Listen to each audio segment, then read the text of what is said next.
Rep Sabadosa is going to introduce Rep Meschino.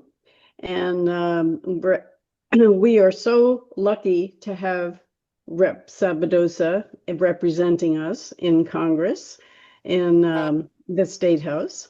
And uh, she's representing not only Northampton, but also many surrounding communities. So we're so lucky to have you. Thank you. Thank you, Adele. Well, it's a pleasure to be here with you this evening. I'm sorry for the light situation, but I am traveling back from Boston. But I'm really pleased that I'm able to introduce my colleague this evening, Rep. Meschino, who's going to talk to you about her climate bank legislation. And I told Rep. Meschino that this will be a very easy introduction because I can say lots of nice things about her very easily. First of all, she is incredibly smart and very knowledgeable about all the legislation that she puts forward.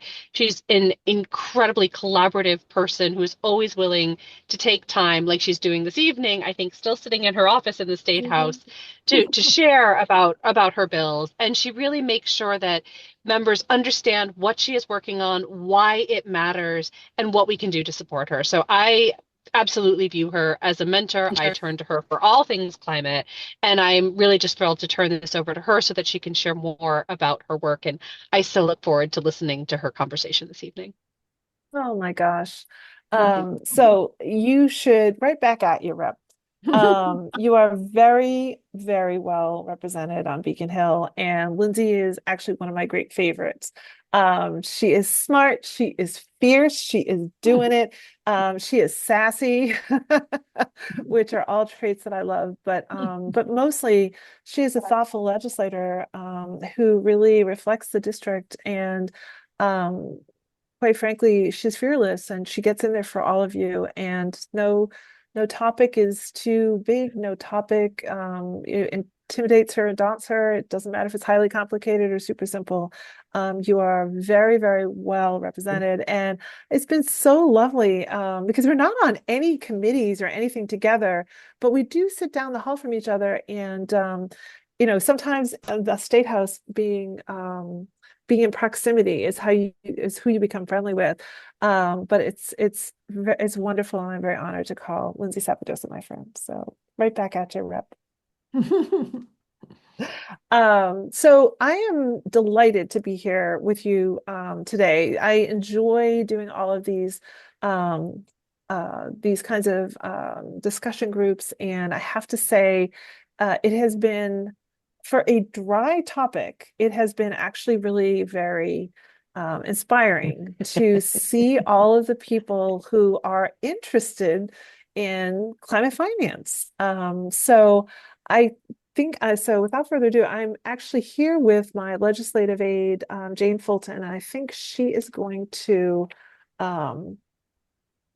she's going to put up the slide deck just to give us something to sort of follow along with. And while she's doing that, I did just want to give like a really other quick shout out to Sherry Morgan, who's on today and who testified on the Climate Bank today, and Susan Ebitz, who is working with John Michael John to run the coalition that is really bringing this to everybody. And it's hard to explain, but this isn't obvious. This isn't one of those things where people look at it and they're like, what is this? And that's usually what I get. It's walk me through this, and they sort of take it on faith that I'm working on it, and it should be something to pay attention to. But the coalition has actually been going door to door with legislators and really just walking them through it, and it's been really tremendous. So anyway, I just want to say a quick shout out and a thank you to them. So we're here today to talk about the Act Creating a Climate Bank. This actually was initially filed by Senator Paul Mark. And when we originally filed it, it was in the Telecom Utility and Energy Committee. And when we were starting to pull forward roadmap, I mean, the whole point about roadmap was to integrate across all of the different sectors. And of course, at the end of the day, all of this takes money. And the next question was, how do you shift the funding? How do you engage the private sector? How do you unlock all of this funding and really integrate it into all the kind of programming across, government doesn't pay for everything. So when he actually jumped from the House to the Senate, I called him and I said, can I partner with you on this? So I'm the Joni come lately to this one. And he and his office have been tremendous advocates for this. And they've really sort of, when I expressed interest in it, really sat down and rewrote the bill in the version that you have today. And I did just want to note it had a hearing today. So, which is, we were waiting for quite a while for that. But what we thought we'd do is we just have a few slides just to give us a little framework for walking through this. So Jane, if you want to put it to the next, oh, really? You had to put my picture? If you want to put it to the next slide. Okay. So just a modicum of history on this. The senator, actually, as a rep, had been filing this bill for some time. And when he jumped to the House, we decided to partner and file it together. In the meantime, if you will remember, the Biden administration put out a significant amount of money to start to cultivate climate banks. We already had in the United States 40 state and local green banks. It's nationwide is referred to as a green bank. I refer to it as a climate bank because I tie it very immediately with the urgency of climate change and how we address that. And whereas the green banks, I think, imply something different to everyone else. So the climate bank is me framing that in the urgency of the work that's before us. But in 2023, those 40 banks had invested $10.6 billion in public-private capital and clean energy projects. That is a significant sum of money, and we felt that Massachusetts should be reaching out for some of that money through the Biden administration. Green banks have been tremendously successful. Reportedly, on average, they've mobilized at a ratio of 7 to 1, which is tremendous. And that means for every $7 of private capital, we were putting in $1 into the public green bank for investment. So it's got great history.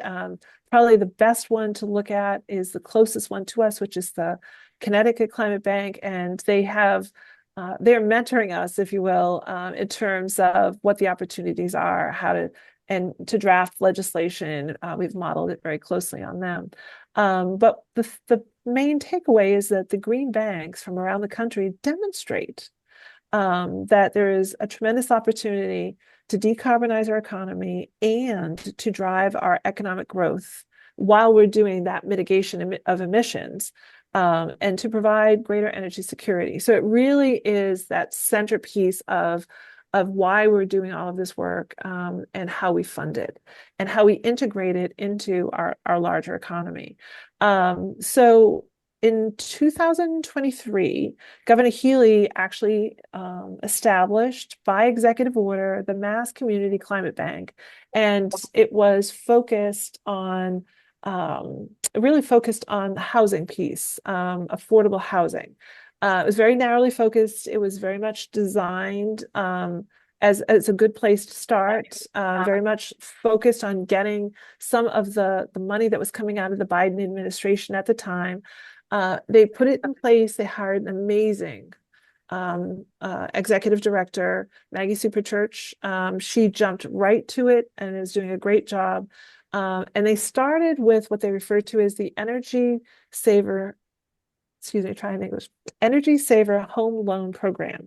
And essentially, it provides a full concierge service to help people navigate tapping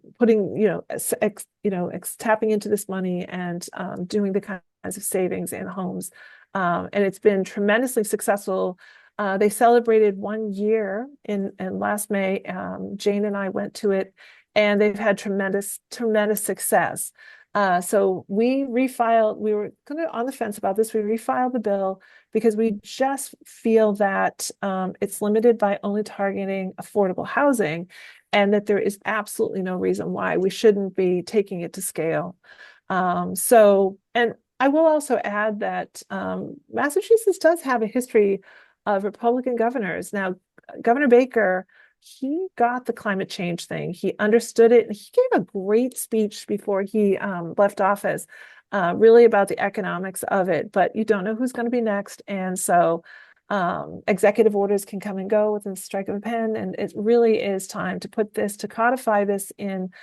So we filed a slightly updated version of the bill to acknowledge sort of what had transpired before and to build on that moving forward.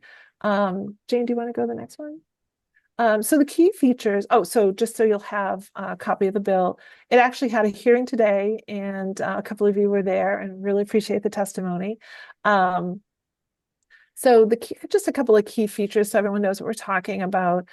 We seek to establish the Mass Climate Bank. It would be an independent authority, and really the goal is simply stated to just drive financing innovation, to accelerate our clean energy transition. It's the way I always say it, and everyone laughs at me, but the way I always say it is just trying to make inexpensive money available to regular people. And that's going to mean a lot of the programming around that could mean a lot of different things. But it could be low interest loans, it could be credits, it could be anything, grants, it could be bonds, it could be really any way that the bank might seek to connect people with financing to move forward in in any of the sectors. Wouldn't just have to be housing. The model has been immensely successful, and the example we always point to is the Connecticut Green Bank. Part of the reason we point to them is because they're neighbors. They're similarly situated, and they were the first. They have 20 years of history, so they've really evolved over time, and there's a lot to learn from them. And in fact, we're in regular communication with them, asking them questions whenever we get things we can't answer or forecast or predict, and they have been really wonderful in just guiding us. We're looking to do it just slightly differently, but guiding us and very ably, and they've been very generous with their time and their advice and their experience. Jane, did you want to go to the next slide? So just some key features, just so we all know what we're talking about. We proposed an 11-member board. This would be a quasi-governmental agency, right? So it's sort of outside. It's still public agency, but it's outside sort of government per se. And that means, how we put the board together is very, needs to be thoughtfully done. And the keys, I think, here are really around framing their mission, but having robust reporting requirements and accountability. That's really the key here. And I think we've sort of articulated that in a really positive, good way. I think the other thing to understand is that it will need government funding first up. So you can see we're proposing $100 million. But the idea is to really attract private funding as well, and philanthropic contributions. The goal is to have it self-sustaining is really the idea of it. And I would expect that we would step our way towards that. And because the senator lives out in your neck of the woods and I live on the coast, we are prioritizing those areas that have been hit by climate change the hardest. And it's hard to explain to other people, but I live in Hull. It is a peninsula, and it will be one of the first. We will be one of the first climate refugees. So it's an important piece to me. Jane, did you want to go to the next slide? I'm sorry, I skipped ahead. I just wanted to say a few more things. It leverages public-private investment to capitalize the bank. And I think I said it really needs to be self-sustaining. We are considering things like upwards of bolstered by cap and trade revenues. It could be private investments. It could be philanthropic. It could be state issued bonds. There's really a lot of opportunities around how we ultimately fund this, but we want it to be self-sustaining. So if you're looking at the Connecticut Bank or some of the other banks, I think that's a key thing to keep in mind, is that our goal is to make sure it's self-sustaining, and we want it to be capitalized sufficiently so it actually competes in other capital markets. I think that's when they would really have the best opportunity to be, as we said, self-sustaining, but and that sort of idea of a revolving fund, to constantly being, investing in places and, getting that back, and just almost like a revolving fund. And, as I said, it would be focused on frontline climate change communities, but the reality is that we're seeing it hit across the whole state. So the idea is reliable mechanism to fund clean energy projects. So then just moving forward, frequently asked questions. I just want to predict some of the ones that we hear all the time. So the first thing is always about deposits. So there are actually bills on public banks where you would have the opportunity to make deposits. That is not what we're talking about here. What we're really talking about is, it's not depository institutions. With that comes a whole other set of regulations. It's complicated. This is really meant to be more focused on the financial innovations. That's what it's really supposed to be. So it could accept, maybe if they're doing a big project, it could accept the first layer of risk, right? It's meant to bridge those gaps in the funding that traditional banks, just aren't necessarily going to be able to sustain. And then once you've made those connections, and once you've put out those loan products, then you're more your traditional brick and mortar banks can take up those things. But what we see here is that really that need for that innovation, that financing innovation, and we've seen it be pretty successfully administered. And we always point to Connecticut in particular. The second question that always comes up is, how does this complement energy affordability and the environmental bond bill? And I tell you, the Healy administration, the Baker administration took this to heart and started, and the Healy administration has just very uncharacteristically stepped right into those shoes and kept going. Usually governors kind of shift, but the Healy administration took the cues from the Baker administration. They saw the sense of it, and they're making major investments in resilience mitigation projects, and they're trying to focus on bringing down costs. But the bill itself is about investing in climate and energy projects.